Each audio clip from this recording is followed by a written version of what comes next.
Hi learners, video பார்த்து முடிச்சுட்டு video பிடிச்சிருந்தா லைக் பண்ணிவிட்டு நம்ம சேனலை சப்ஸ்கிரைப் பண்ணிக்கோங்க. ஸோ இப்போ இன்றைக்கான சென்டென்சஸ் பார்க்கலாம். ஃபர்ஸ்ட் சென்டென்ஸ், உனக்கு பசிச்சா இதை சாப்பிடு. உனக்கு பசிச்சா இதை சாப்பிடு. நான் குக் பண்ணிகிட்ருக்கேன், அதுக்குள்ளே உனக்கு பசிச்சா இதை சாப்பிடு அப்படின்னு சொல்லுவோம் இல்லையா? ஸோ அதை இங்கிலீஷ் எப்படி சொல்லலாம்? If you feel hungry eat this. If you feel hungry eat this. If you feel hungry, உனக்கு பசிச்சா eat this, இதை சாப்பிடு. ஓகேவா? if you feel hungry eat this, உனக்கு பசிச்சா இதை சாப்பிடு. நெக்ஸ்ட் ஒன், எனக்கு பசிச்சதுனால தான் நான் இதை சாப்பிட்டேன். எனக்கு பசிச்சதுனால தான் நான் இதை சாப்பிட்டேன், இல்லைனா நான் சாப்பிட்ருக்க மாட்டேன் அப்படின்னு சொல்லுவோம் இல்லையா? அதை இங்கிலீஷில் எப்படி சொல்லலாம்? I ate this only because I felt hungry. I ate this only because I felt hungry. I ate அப்படின்னா ஈட்டோட past tense ate. ஓகேவா? I ate அப்படின்னா நான் சாப்பிட்டேன். this இதை only because அதனால் மட்டும்தான். எதனால்? only because I felt hungry. I felt hungry அப்படின்னா எனக்கு பசிச்சது, எனக்கு பசியாக இருந்துச்சு. I feel hungry அப்படின்னா எனக்கு பசிக்குது, எனக்கு பசியாக இருக்குது அப்படின்னு சொல்லுவோம். ஸோ எனக்கு பசிச்சது பாஸ்டில் சொல்கிறதுனால I felt hungry. I ate this only because I felt hungry. எனக்கு பசிச்சதுனால மட்டும்தான் நான் இதை சாப்பிட்டேன். ஓகேவா? ஸோ நெக்ஸ்ட் ஒன், எனக்கு பசிச்சாலும் நான் இதை சாப்பிட மாட்டேன். எனக்கு பசிச்சாலும் நான் இதை சாப்பிட மாட்டேன். எனக்கு பசிச்சாலும் நான் இதை சாப்பிட மாட்டேன். நான் பசியில் இருந்தாலும் எவ்வளோ எனக்கு பசிச்சாலும் நான் இதெல்லாம் சாப்பிட மாட்டேன் அப்படின்னு சொல்லுவோம் இல்லையா? ஸோ இதை இங்கிலீஷ் எப்படி சொல்லலாம்? I don't eat this even if I feel hungry. I don't eat this even if I feel hungry. I don't eat this அப்படின்னா நான் இதை சாப்பிட மாட்டேன். Even if I feel hungry, எனக்கு பசிச்சாலுமே நான் இதை சாப்பிட மாட்டேன். I don't eat this even if I feel hungry. ஓகேவா? ஸோ நெக்ஸ்ட் ஒன், நான் கொஞ்ச நாளைக்கு அவங்க கூட இருக்க போகிறேன். நான் கொஞ்ச நாளைக்கு அவங்க கூட இருக்க போகிறேன் அப்படின்னு சொல்லுவோம் இல்லையா? ஸோ அதை இங்கிலீஷ் எப்படி சொல்லலாம்? I am going to be with them for some days. I am going to be with them for some days. I am going to be with them, நான் அவங்க கூட இருக்க போகிறேன், நான் இருக்க போகிறேன். I am going to be, இருக்க அப்படின்னா to be. I am going to be, நான் இருக்க போகிறேன். வித் தெம், அவங்க கூட, நான் அவங்க கூட இருக்க போகிறேன். ஃபார் சம் டேஸ், கொஞ்ச நாளைக்கு, நான் கொஞ்ச நாளைக்கு அவங்க கூட இருக்க போகிறேன். ஓகேவா? ஸோ நெக்ஸ்ட் ஒன், நீ எவ்வளோ நாளைக்கு அவங்க கூட இருக்க போகிற. நீ எவ்வளோ நாளைக்கு அவங்க கூட இருக்க போகிற. இதை இங்கிலீஷ் எப்படி கேட்கலாம்? How long are you going to be with them. How long are you going to be with them. How long அப்படின்னா எவ்வளவு காலம், எவ்வளவு நாள் அப்படின்னு கேட்குறோம் இல்லையா? ஸோ அதுக்கு how long are you going to be with them, அவங்க கூட இருக்க போகிற. Are you going to be with them. How long are you going to be with them, நீ இன்னும் எவ்வளவு நாள் அவங்க கூட இருக்க போகிற. ஓகேவா? ஸோ நெக்ஸ்ட் ஒன், எனக்கு எல்லாமே முக்கியம்தான். எனக்கு எல்லாமே முக்கியம்தான். இதை இங்கிலீஷ் எப்படி சொல்லலாம்? Everything is important to me. Everything is important to me. Everything அப்படின்னா எல்லாமே, ஒவ்வொரு விஷயமே, ஒவ்வொன்றுமே. இஸ் இம்பார்ட்டண்ட் அப்படின்னா முக்கியம், முக்கியத்துக்கு இம்பார்ட்டன்ட். டு மீ, எனக்கு, எனக்கு ஒரு விஷயமே முக்கியம்தான். Everything is important to me. So next one என்னென்னு பார்க்கலாம். அவன்கிட்ட நிறைய பணம் இருந்துச்சு. அவன்கிட்ட நிறைய பணம் இருந்துச்சு அப்படின்னு சொல்லுவோம் இல்லையா? ஸோ அதை இங்கிலீஷ் எப்படி சொல்லலாம்? He had a lot of money. He had a lot of money. He had அப்படின்னா அவன்கிட்ட இருந்தது. ஓகே? ஸோ இதுவே இருக்குது அப்படின்னா ஹாவ் யூஸ் பண்ணணும். ஸோ இங்கே ஹீ இருக்கிறதுனால இருக்குது அப்படின்னா ஹேஸ் யூஸ் பண்ணணும். ஓகேவா? ஸோ இப்போ நம்ம பாஸ்ட்டில் சொல்கிறோம். பாஸ்ட்டில் என்ன வந்தாலும் ஹேட் தான். So he had lot of money. அவன்கிட்ட நிறைய பணம். லாட் ஆஃப் மணி, நிறைய பணம். ஹீ ஹேட், அவன்கிட்ட இருந்துச்சு, அவன் வச்சுருந்தான், அவன் நிறைய பணம் வச்சுருந்தான். ஓகேவா? ஸோ இதுவே கொஞ்சம் வருஷத்துக்கு முன்னாடி அவன்கிட்ட நிறைய பணம் இருந்துச்சு, இப்போ தான் அவன் கையில் பணம் இல்லாமல் இருக்கான் அப்படின்னு சொல்லுவோம் இல்லையா? ஸோ அதை இங்கிலீஷ் எப்படி சொல்லலாம்னா, he had lot of money few years back. He had lot of money few years back. He had lot of money அப்படின்னா அவங்ககிட்ட நிறைய பணம் இருந்துச்சு. few years back, கொஞ்சம் வருஷத்துக்கு முன்னாடி அவங்ககிட்ட நிறைய பணம் இருந்துச்சு. ஓகேவா? ஸோ நெக்ஸ்ட் ஒன், அவன்கிட்ட போதுமான அளவு பணம் இல்லை. அவன்கிட்ட போதுமான அளவு பணம் இல்லை. இதை வாங்குறதுக்கு அவன்கிட்ட போதுமான அளவு பணம் இல்லை. அவன்கிட்ட பணம் பத்தலை அப்படின்னு சொல்லுவோம் இல்லையா? ஸோ அதை இங்கிலீஷில் எப்படி சொல்லலாம்? He doesn't have enough money. He doesn't have enough money. He doesn't have அப்படின்னா அவன்கிட்ட இல்லை. enough money. enough அப்படின்னா போதுமான அளவு. money அப்படின்னா பணம். அவன்கிட்ட போதுமான அளவு பணம் இல்லை. He doesn't have enough money. இதுவே இதை வாங்குறதுக்கு அவன்கிட்ட போதுமான அளவு பணம் இல்லை அப்படின்னு சொல்லுவோம் இல்லையா? ஸோ அதை இங்கிலீஷ் எப்படி சொல்லலான்னு கமெண்ட் பண்ணுங்க, ஓகேவா? ஸோ நெக்ஸ்ட் ஒன், அவங்க வரத்துக்கு முன்னாடி வீடு சுத்தமாக இருக்கணும். அவங்க வரத்துக்கு முன்னாடி வீடு சுத்தமாக இருக்கணும். அவங்கெல்லாம் வராங்க, அதுக்குள்ளே நம்ம வீடை சுத்தம் பண்ணணும். அவங்க வரத்துக்கு முன்னாடி நம்ம வீடை சுத்தப்படுத்தி சுத்தமாக இருக்கணும் அப்படின்னு சொல்லுவோம் இல்லையா? ஸோ அதை இங்கிலீஷ் எப்படி சொல்லலாம்? The house should be clean before they come. The house should be clean before they come. The house அப்படின்னா வீடு. should be clean அப்படின்னா சுத்தமாக இருக்க வேண்டும். ஸோ ஷுட்டுனா என்ன சொல்லியிருக்கேன்? வேண்டும் அப்படின்னா தான் நம்ம ஷுட். ஸோ ஆர்டர் பண்ணுற மாதிரி சொல்கிறதுக்கு தான் நம்ம ஷுட். கண்டிப்பாக இதை பண்ணணும், ரூல்ஸ் ரெகுலேஷன் இது மாதிரிலாம் சொல்கிறப்ப நம்ம ஷுட் யூஸ் பண்ணுவோம். ஸோ வேண்டும் அப்படின்னா ஷுட் யூஸ் பண்ணணும். So the house should be clean, வீடு சுத்தமாக இருக்கணும். அவங்க வரத்துக்கு முன்னாடி, பிஃபோர் தே கம். பிஃபோர் அப்படின்னா முன்பு, முன்னாடி. தே கம் அவங்க வரத்துக்கு முன்னாடி. The house should be clean before they come. அவங்க வரத்துக்கு முன்னாடி வீடு சுத்தமாக இருக்கணும், ஓகேவா? நெக்ஸ்ட் ஒன் என்னென்னு பார்க்கலாம். அவங்க வரத்துக்கு முன்னாடியே நான் வீட்டை சுத்தம் பண்ணிட்டேன். அவங்க வரதுக்கு முன்னாடியே நான் வீடை சுத்தம் பண்ணிட்டேன் அப்படின்னு சொல்லுவோம் இல்லையா? ஸோ அதை இங்கிலீஷ் எப்படி சொல்லலாம்? I cleaned the house before they come. I cleaned the house before they come. I cleaned அப்படின்னா நான் சுத்தம் பண்ணிட்டேன், சுத்தம் பண்ணினேன். Before they come அவங்க வரத்துக்கு முன்னாடியே, அவங்க வரத்துக்கு முன்னாடியே நான் வீட்டை சுத்தம் பண்ணிட்டேன். I cleaned the house before they come. So next one, நான் வரத்துக்கு முன்னாடி வீட்டை சுத்தம் பண்ணினியா? நான் வரத்துக்கு முன்னாடி வீட்டை சுத்தம் பண்ணினியா அப்படின்னு சொல்லி கேட்போம் இல்லையா? ஸோ அதை இங்கிலீஷ் எப்படி கேட்கலாம்? Did you clean the house before I come?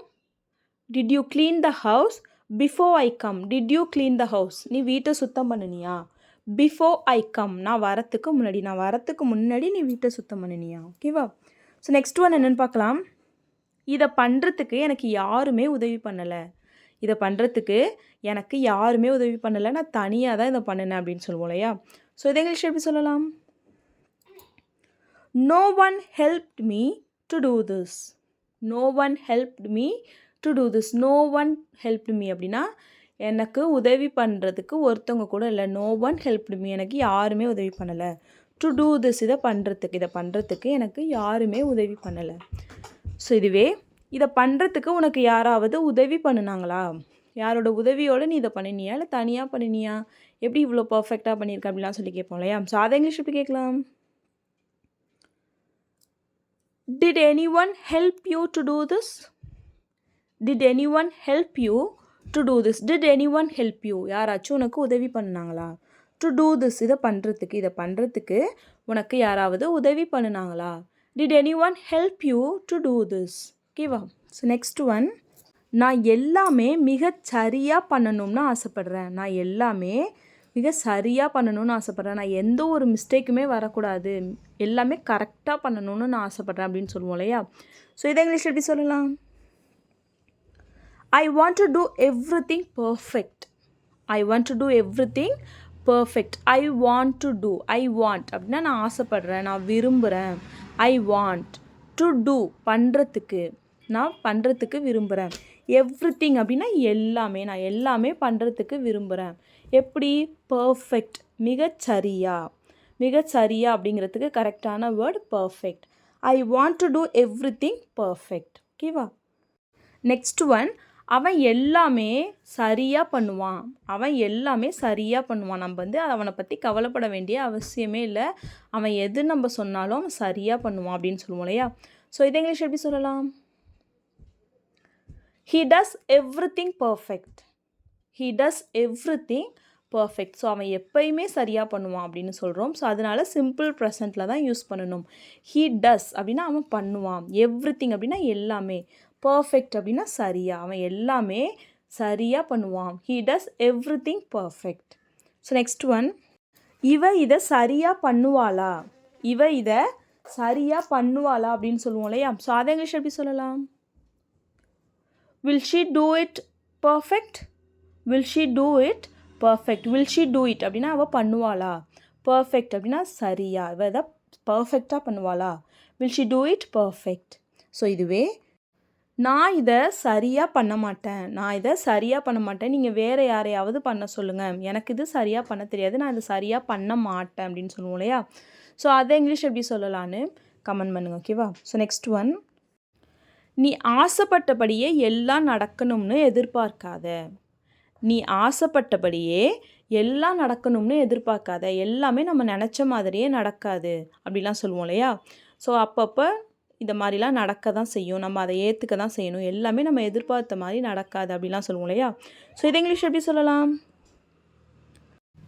Don't expect everything to happen as you wish, don't expect everything to happen as you wish.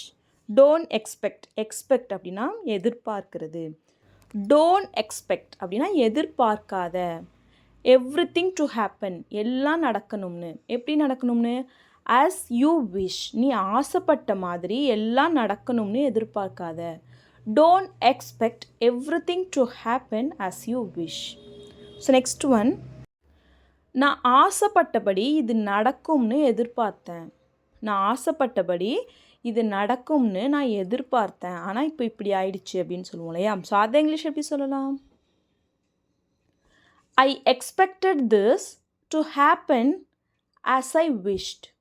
I expected this to happen as I wished. I expected அப்படின்னா நான் எதிர்பார்த்தேன், this to happen இது நடக்க நான் எதிர்பார்த்தேன், as I wished நான் ஆசைப்பட்டபடி இது நடக்கும்னு நான் எதிர்பார்த்தேன். I expected this to happen as I wished. ஓகேவா. ஸோ நெக்ஸ்ட் ஒன், நம்ம திட்டம் போட்டபடியே எல்லாமே நடந்துச்சு, நம்ம பிளான் பண்ணினபடியே எல்லாமே நடந்தது அப்படின்னு சொல்லுவோம் இல்லையா. ஸோ அதை இங்கிலீஷ் எப்படி சொல்லலாம்? Everything happened as we planned. Everything happened as we planned. Everything happened அப்படின்னா எல்லாமே நடந்தது. As we planned நம்ம திட்டம் போட்டபடி, நம்ம திட்டப்படியே எல்லாமே நடந்துச்சு. Everything happened as we planned. So next one, நம்ம திட்டப்படி இது நடக்குமா, நம்ம போடுற திட்டம்படி இது நடக்குமா அப்படின்னு சொல்லி கேட்போம் இல்லையா. ஸோ இதை இங்கிலீஷ் எப்படி கேட்கலாம்? Will it happen as we plan? Will it happen as we plan? Will it happen இது நடக்குமா, as we plan நம்ம பிளான் படி இது நடக்குமா. Will it happen as we plan நம்ம பிளான் பண்ணுறபடி இது நடக்குமா, ஓகேவா. ஸோ நெக்ஸ்ட் ஒன், நான் யாரோட உதவியும் இல்லாமல் இதை பண்ணினேன், நான் யாருடைய உதவியும் இல்லாமல் இதை செய்தேன். இதை இங்கிலீஷில் எப்படி சொல்லலாம்? I did this without anyone's help. I did this without anyone's help. I did this நான் இதை பண்ணினேன், without anyone's help யாரோட உதவியுமே இல்லாமல் நான் இதை பண்ணினேன். I did this without anyone's help. So இதுவே யாரோட உதவியுமே இல்லாமல் இதை செய்கிறதுக்கு முயற்சி பண்ணு. ஸோ யார்கிட்டையும் போய் ஹெல்ப் கேட்காம இதை பண்ணுறதுக்கு முயற்சி பண்ணு அப்படின்னு சொல்லுவோம் இல்லையா. ஸோ அதை இங்கிலீஷ் எப்படி சொல்லலாம்? Try to do this without anyone's help. Try to do this without anyone's help. Try to do this இதை பண்ணுறதுக்கு முயற்சி பண்ணு, யாரோட உதவியும் இல்லாமல் இதை பண்ணுறதுக்கு முயற்சி பண்ணு. Try to do this without anyone's help. So next one, யாருடைய உதவியும் இல்லாமல் நான் இதை வாங்கினேன், யாரோட உதவியுமே இல்லாமல் தான் நான் இதை என் சொந்த காசில் வாங்கினேன் அப்படின்னு சொல்லுவோம் இல்லையா. ஸோ இதை இங்கிலீஷ் எப்படி சொல்லலாம்? I bought this without anyone's help. I bought this without anyone's help. I bought this நான் இதை வாங்கினேன், without anyone's help யாரோட உதவியுமே இல்லாமல் I bought this நான் இதை வாங்கினேன், ஓகேவா. இதுவே யாருடைய உதவியும் இல்லாமல் நான் இதை வாங்குவேன், யாரோட உதவியுமே இல்லாமல் நான் இதை கண்டிப்பாக வாங்குவேன் அப்படின்னு சொல்லுவோம் இல்லையா. ஸோ இதை இங்கிலீஷ் எப்படி சொல்லலாம்? I will buy this without anyone's help. I will buy this without any one's help. I will buy this. நான் இதை வாங்குவேன். Without any one's help. யாரோட உதவியுமே இல்லாமல் ஐ வில் பை திஸ். நான் இதை வாங்குவேன். இதுவே யாரோட உதவியுமே இல்லாமல் நீ இதை பண்ணுனியா, யாரோட உதவியுமே இல்லாமல் நீ இதை பண்ணுனியா அப்படின்னு சொல்லி கேட்போம் இல்லையா. ஸோ அதை இங்கிலீஷ் எப்படி கேட்கலான்னு கமெண்ட் பண்ணுங்க. ஓகேவா. ஸோ இப்போது லாஸ்ட் வீடியோவில் சில சென்டென்சஸை கமெண்ட் பண்ண சொல்லியிருந்தேன். ஸோ அதுக்கான ஆன்சர்ஸ் என்னென்னு பார்க்கலாம். ஃபர்ஸ்ட் சென்டென்ஸ், எனக்கு உதவி பண்ண நிறைய பேர் இருக்காங்களா, எனக்கு உதவி செய்கிறதுக்கு நிறைய பேர் இருக்காங்களா, எனக்கே தெரியல அப்படின்னு சொல்லி கேட்போம் இல்லையா. ஸோ இதை இங்கிலீஷ் எப்படி சொல்லலாம். Are there many people to help me. Are there many people to help me. Are there many people அப்படின்னா நிறைய பேர் இருக்காங்களா. டு ஹெல்ப் மீ எனக்கு உதவி பண்ண நிறைய பேர் இருக்காங்களா. ஸோ நெக்ஸ்ட் ஒன், உனக்கு ஏதாவது சொல்லணும்னா அவன்கிட்ட சொல்லாத. நீ ஏதாவது சொல்லணும்னு ஆசைப்பட்டா அவன்கிட்ட சொல்லாத அப்படின்னு சொல்லுவோம் இல்லையா. ஸோ அதை இங்கிலீஷ் எப்படி சொல்லலாம். If you want to say something don't tell him. If you want to say something don't tell him. If you want to say something அப்படின்னா நீ ஏதாவது சொல்லணும்னு ஆசைப்பட்டா டோன்ட் டெல் ஹிம், அவன்கிட்ட சொல்லாத. ஸோ நெக்ஸ்ட் ஒன், அவளை என் கூட இருக்க சொல்லாத. அவளை என் கூட இருக்க சொல்லாத அப்படின்னு சொல்லுவோம் இல்லையா. ஸோ அதை இங்கிலீஷ் எப்படி சொல்லலாம்னா, don't ask her to be with me. Don't ask her to be with me. Don't ask her அப்படின்னா அவகிட்ட சொல்லாத. டு பி வித் மீ என் கூட இருக்க சொல்லி அவகிட்ட சொல்லாத. ஓகேவா. So that's all friends. Video பிடிச்சிருந்தா லைக் பண்ணுங்கள், ஷேர் பண்ணுங்கள், கமெண்ட் பண்ணுங்கள். மறக்காமல் நம்ம சேனலை சப்ஸ்கிரைப் பண்ணிக்கோங்க. தேங்க்ஸ் ஃபார் வாட்சிங் கைஸ். Happy learning.